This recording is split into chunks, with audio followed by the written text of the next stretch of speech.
L-Aġenzija għas-Servizzi Korrettivi għaddejja b'diskussjonijiet sabiex tittieħed deċiżjoni dwar x'investiment irid isir fil-binja tal-ħabs minħabba li huwa żgħir għall-ammont ta' priġunieri li hemm. Waħda mill-possibilitajiet li qiegħda tiġi kkunsidrata hija dik li jinbena mill-ġdid il-ħabs f'Raħal ġdid. Il-ħabs inbena 170 sena ilu. Ma dan l-istazzjon id-direttur tal-ħabs, il-Kurunell Alexander Dalli, spjega li preżentament il-popolazzjoni fil-ħabs hija ta' 800 priġunier. Għaldaqstant qed isiru t-taħdidiet biex tittieħed id-deċiżjoni x'għandna nagħmlu.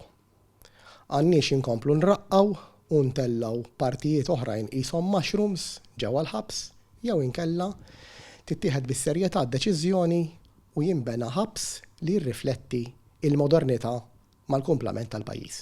Il-Kurunell Dalli spjega kif ir-riabilitazzjoni fil-ħabs tmur anki id fit mal-irranġar ta' ambjent f'Kordin fejn il-priġunieri diġà qed jagħtu daqqatit. Fil-fatt, ir-renovazzjoni it-tindif illi sar ġewwa l-ħabs f'dawn l-aħħar 15-il xahar saru mill-priġunieri infushom.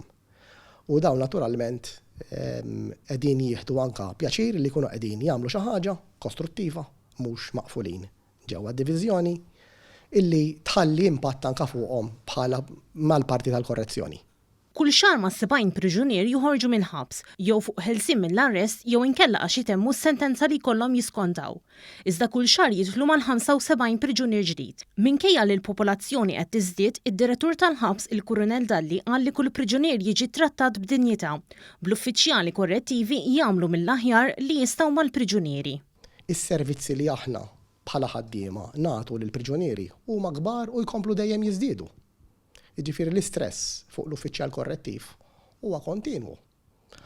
Apparti it-teddid, apparti il-kritika li xi kultanti tkun anke inġusta fuqna għaliex aħna ma nistgħux noħorġu niddefendu ruħna fil-medja. Ikollna bil-fors inkomplu naħdmu, nieħdu d-daqqiet ġo fina, però nibqgħu għaddejjin.